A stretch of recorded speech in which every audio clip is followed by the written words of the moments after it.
What's good, everybody?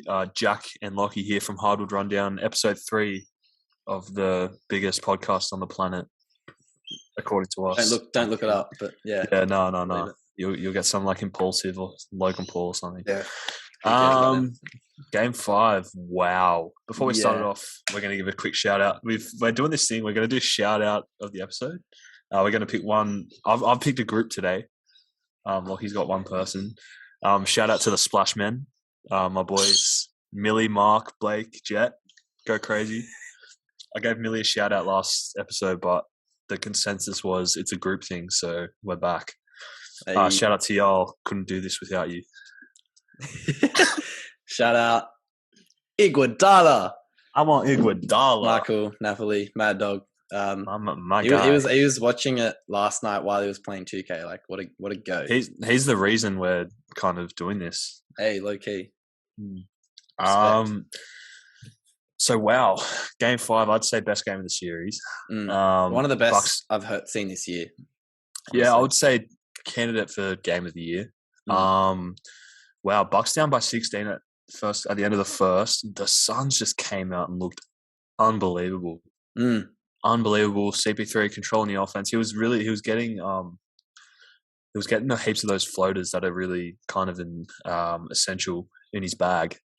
And Jay Crowder really started hot, hitting some shots. I think he had 8 points in the first quarter. He only finished the game with 10 points. But still, very good game very good start to the game. The second half was very well. It was a very entertaining second half. The Bucks pulled it to a lead at halftime after trailing by 16. Much due to Giannis, Chris Middleton, Drew, big three, really going crazy. And we've been asking for it the whole series. Drew Holiday finally showed up. Mean 27 points, 13 assists, 3 steals, 60% from the field. Actually, his highest. Pretty sure they said it was the highest shooting percentage of the series from him. Hey. His average was below 40, I think. So that's. And he was taking tough shots as well. Like he was in his bag, man. Yeah, he felt good. He was making the case again. Yeah. Chris Middleton, showing why he's the best second option for that team. Brook Lopez didn't really. He wasn't used as much as I would hope they would have used him. He got the switch often in the pick and roll, and he had Torrey Craig and Cam Johnson were guarding him a lot of the game. When obviously Aiden was off the floor.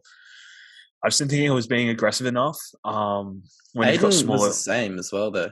Yeah. He got the switch, and then I remember a couple of times he told Booker or CP3 like, "You take the mismatch there, like you."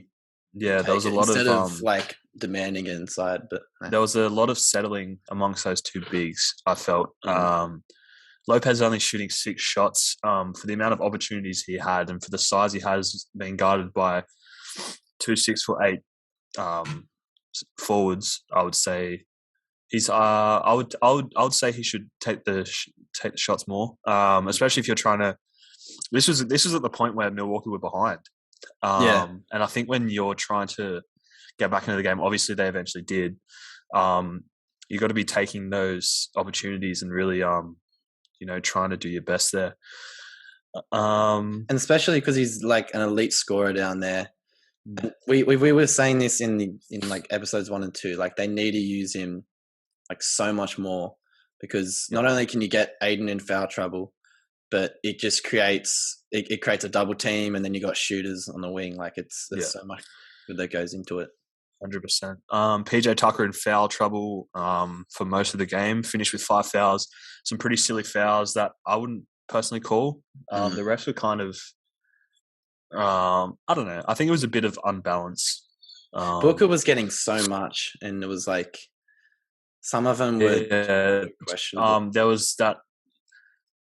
Book had a breakaway dunk in the first, which was I think he stripped. Oh no, Mikal Bridges stripped the ball, and PJ Tucker fouls him after he's passed the ball. I'm pretty sure. They call it back. Obviously, D-Book's gone crazy because he just dunked on Giannis, but Giannis grabbed him by the face. Like Mm. I don't think he actually grabbed him, but He's trying to foul. trying to foul, slashed him across the face, and I don't understand how. I know it's after the whistle, but is there something that can be done there? Because Giannis just kind of got away with it. I don't know if you call that. But like I saw that and I was like, the play's dead, so I don't know if they can call it from that, like after it's done. Yeah. Yeah, I think the thing with that was because they couldn't even hear the whistle because the crowd was so into it. Yeah. Which was awesome. That was some of the home court fans this series have been really good.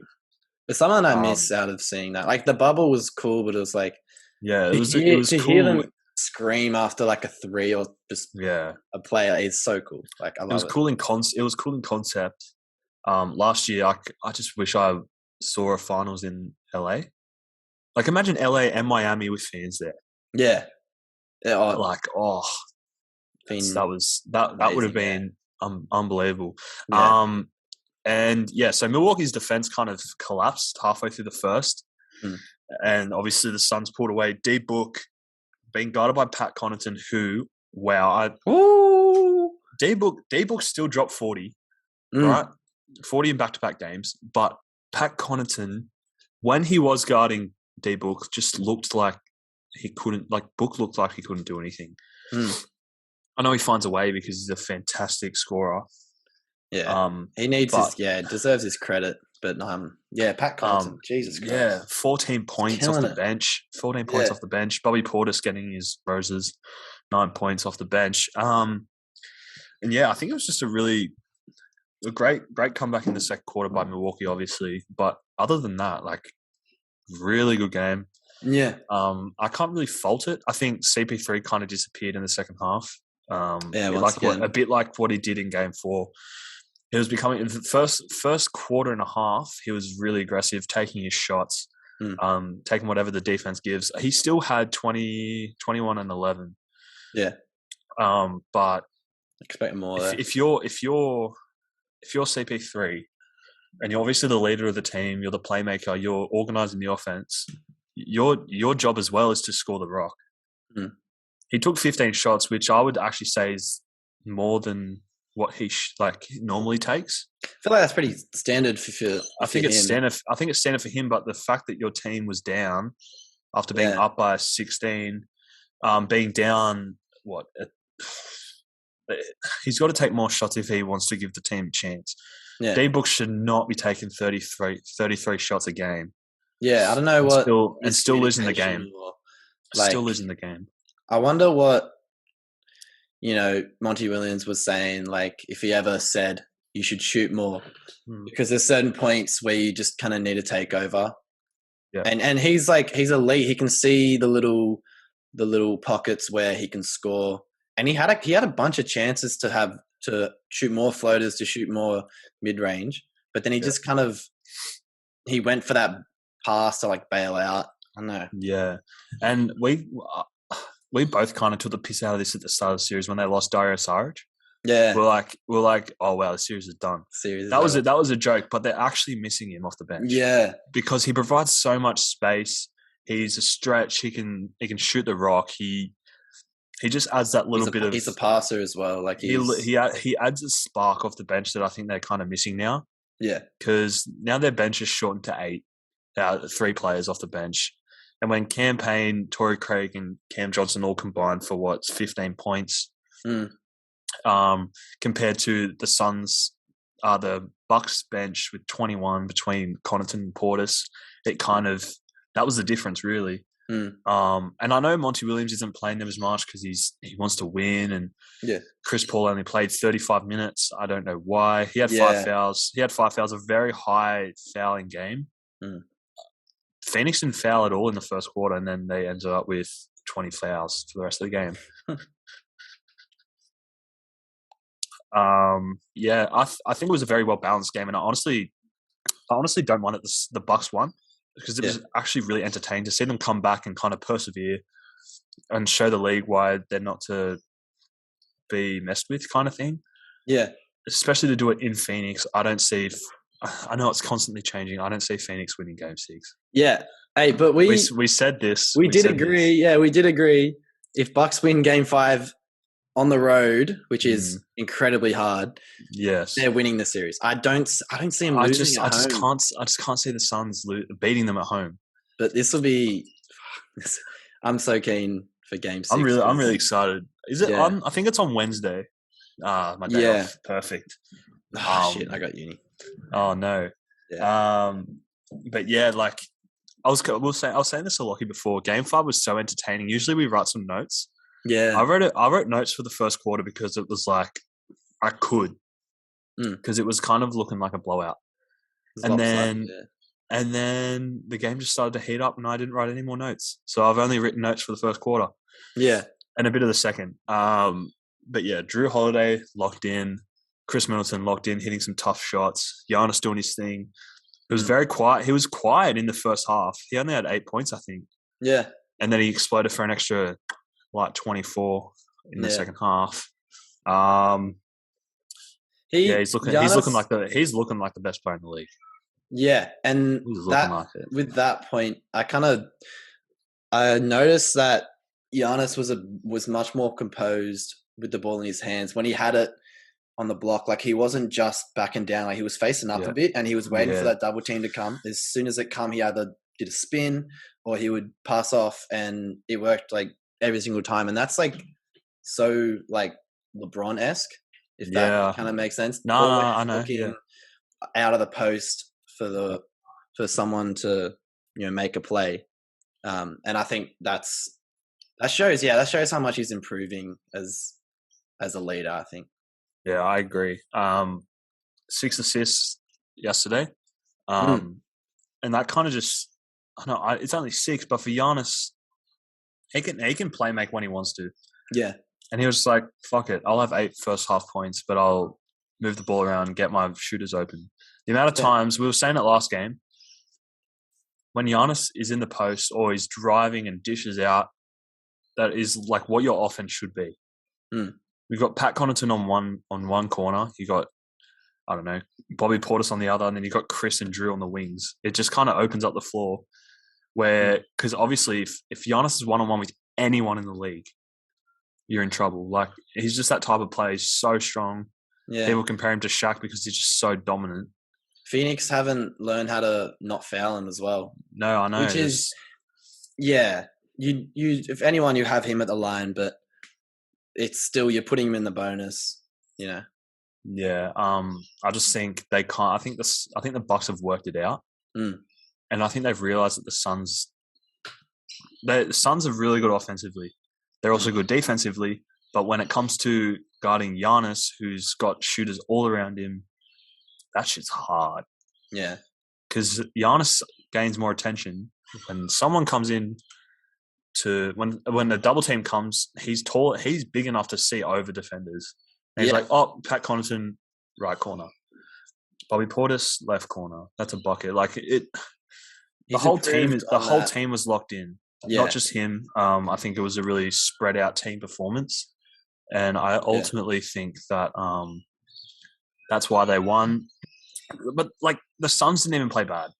Yeah. The Suns actually didn't play bad. They weren't like, and even though they blew like a 16-point lead, they fought back, because then they were actually down for most of like the second half, and they fought back because it was like a 43-24 second quarter. Bucks came back, and so Suns had to actually be like, oh, we actually got to play composed here because we don't want to be playing catch up, and they brought it down. That was. If I'm Phoenix, we should not have lost that game. No. All the stats were on your side, and you still lost.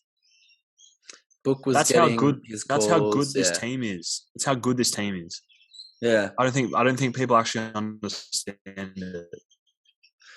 Because they're so like the stats were so comparable. Yeah. Like it's just, I don't know. Suns shot 70% from 3, and they still lost. They shot 91% from the free throw, and they still lost. They had more blocks. They still lost. They had less turnovers. They still lost. Yeah. the thing that kind of killed the Suns was the fast break points, 21-12. And look, people are going to say that's the difference. 4-point loss. If I'm the Suns, I don't care. Yeah. I'm just going to come out game 6, put my heart on the line. If we lose, it wasn't meant to be. Yeah. I think the Suns are in. I reckon they're still confident they can win. They can 100% still win. Then they can definitely no way win. they're out of it. But just It's game just 6 is a going to be huge blow to lose on at home. At home, yeah, in the finals, and then to have to go to Milwaukee. Yeah, and like we're not going home in front of their fans. It's pretty that's a lot of pressure on them. The Suns will have to play their best game of the season. They'll have to play their best game of the season to win on Wednesday. Yeah, because damn, because this is such a different Bucks team to when they played the Heat. Even it was so weird. Giannis at the start of these playoffs was like, I don't think it'll be different this time, and then they swept the Heat. Swept Miami. So it's like, I think they're a different team, but I don't think they even know it. They've just grown to become that team. And obviously, last year they didn't have Drew Holiday. Yeah, that's a huge addition. That was an underrated move for an underrated player. That was under people's radar. Yeah, people weren't even talking about how the Bucks are going to make the finals. I don't think. Yeah. I don't think it was the Nets and the Lakers. That's what it was. Because Lakers didn't make it past the first round. A shoo-in in like top 4 in the East, like. But they were kind of like Philly at the start of the season. No one picked them to win, but you knew they were going to make the playoffs. Yeah. You knew what type of team, but I didn't think they were a championship team like, at all. No. And then they kind of it just worked. It just works.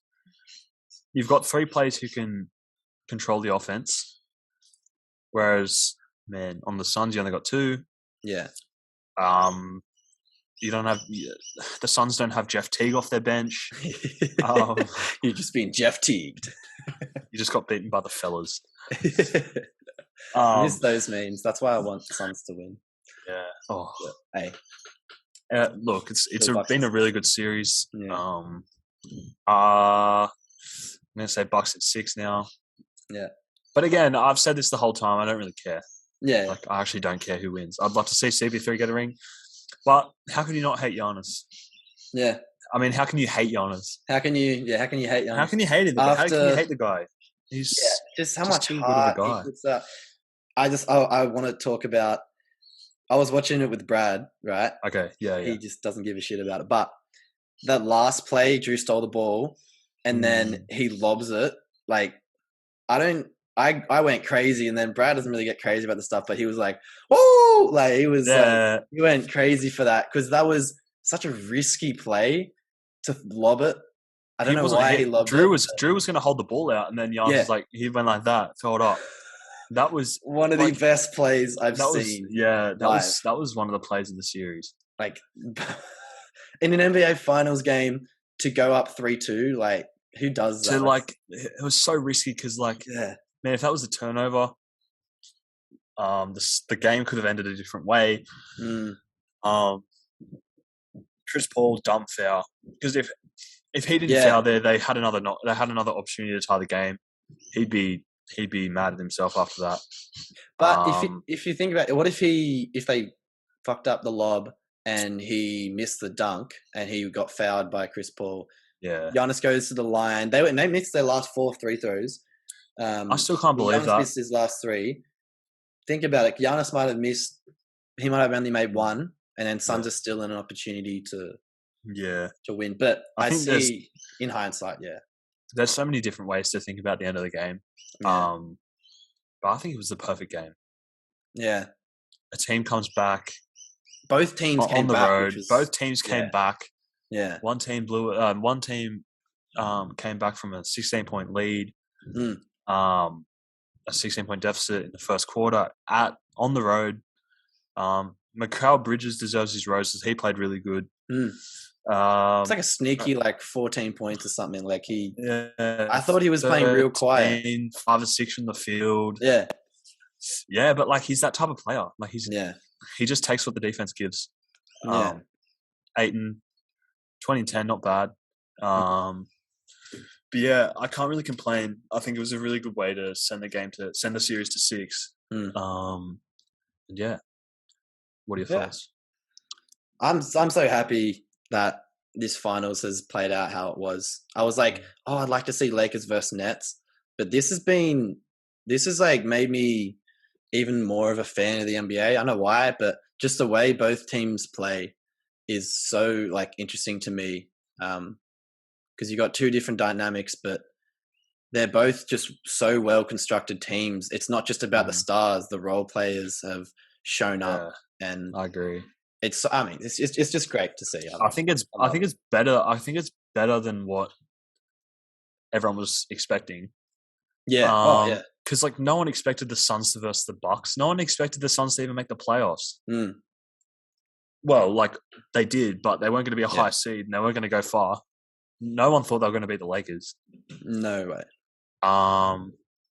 Obviously, Lakers had injuries. Nets had injuries. I think you're right. They're just two different dynamics. It makes me appreciate the game even more to see two teams that are very well balanced, much the same. Yeah. Except one doesn't have Giannis. And yeah, I'm excited for Game 6, man. It's going to be a one hell of an end to a series. Yeah. Or end. You never know. Yeah. You never know. We said at the start. I just want a good game, and we've got good games so far. Yeah, I'm keen. Game 6. Good games after like Game 3. Game 1 and 2 are pretty boring. I couldn't really watch it. Yeah, they weren't boring, but like if you're a Suns fan, you'd be like, "Fuck yeah." Yeah. As an NBA fan, he's alright. But yeah, all right. Bucks in 6. Bucks in 6, baby. Giannis for MVP. Although, people are saying Chris Middleton. Nah, he's too inconsistent. I just think Giannis is just. I think people are stupid. I think people are stupid who think Chris Middleton's going to win MVP. No. Yeah. All Chris Middleton's going to be able to do is lift the trophy. especially since Giannis showed up in games 1 and 2. Did he show up in game 1? I know he. Yeah, no, he's had it. He played so hard. Giannis has had a consistent series. Yeah. 32, 12, and what? Coming off that injury 5? As well. Like. Yeah, like an injury for a 7-footer like that is pretty scary. Yeah. Persevered, broken through some adversity, shown up, showed out. 32, 9 and 6 in Game 5. Killer. I really can't fault his performance at all. He is having a historic playoff run. Yeah, he's shown up in ESPN likes to do a lot of bullshit stats, but he's shown up in a lot of comparisons. If you know what I mean. Yeah, and it's not just 1 or 2 times. Like he's legitimately. He's consistently in comparison with LeBron, with Kareem, Jordan, everyone, all the greats. He's all the been greats, put up with them, because he's had an unbelievable playoffs. That I can't be more happy for him because that's amazing, man. To see where he came from, bro. Yeah. To where he's now, shit's good, bro. Like I'm so happy for him. Yeah. I used to be a slight hater. I don't know why. Yeah. I think just because I don't know. I don't think I appreciated him as a dominant force because he seems like a cheat code. Fan, yeah, and that's why it's like, oh fuck. Like I was kind of on the same wave as James Harden, how he was like, oh, anyone can just dunk and dribble, like dunk. That doesn't require skill. But then you kind of, because that's what he was like for the. Sorry, there's signs going on in the background. That's all right. That's fun. I found my mixtape. Ha shit. Smoky hot fire. But yeah, for the start of his career, his first 5 years, he was that, and that's what I saw him as. And then I think after, and I was kind of sick of seeing back to back, like everyone calling him the best of the league because I'm a LeBron fan. So I didn't appreciate him, but now I'm on that. I don't want to say I'm on the Giannis train, but I'm certainly. I love watching him play. You're convinced, yeah. I'm convinced that he's top 3. If the Bucks win the series, he's the best player in the league. You reckon? Yeah. Yeah. I don't know. I can't see anyone being. But again, like the best player on the championship team is always considered the best player in the league. Like, is that like for the most part? When KD went to for the past the Warriors, 10 years, yeah. When KD went to the Warriors, he won the 2 chips. People were saying he's the best player in the league.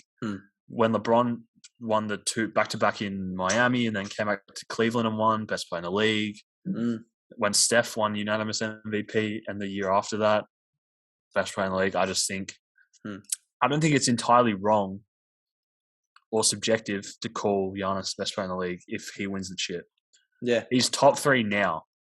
I think it's LeBron. I think it's LeBron, KD, and Giannis. Yeah. I don't think that's debatable there. People will always try to make a case to have LeBron outside that, but I just don't think he can. Yeah. To be doing what he's doing at 37, well, however old he is, I don't even know. 37 next year, I think. Yeah. 37 next year. Anyways, what about Space Jam, bro? I haven't even heard anything about it. I've heard it's really bad. I know it broke. I know it broke box office the prediction or something. Oh, okay. And then I saw that he shot 4 or 5 from the field, whereas Jordan went like 20 for 20. So obviously people are going to talk about that. This ruins LeBron. So, apparently it was like an 1,000-point deficit, and they came back. So like I'd say that's better than shooting 20 for 20. Skip Bayless is going to find some way to compare it to. That's what everyone's saying. Bro. I ain't even surprised. I hit my most hated reporter. Oh, he's trash. Like, he sucks. He just hates him, man. But he knows how to make money because he knows what he's doing. He's controversial. He's controversial in like the best way. He just knows how to ruffle people's feathers, and he gets paid for it. Oh, I wish I could do that. Bruh. But anyways, I think that's it for the recap. Yeah. 5 recap. Today is Monday.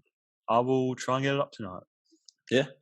Plug the hell out of it. We're going to plug the shit out of this, man. Like, we're trying to grow. I don't really care about how many people watch this. I'm just kind of I just want to get it out there, bro.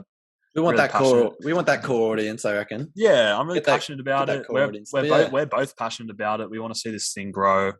World domination. TBD. Who knows? Getting Fit Tea sponsors in a couple of years.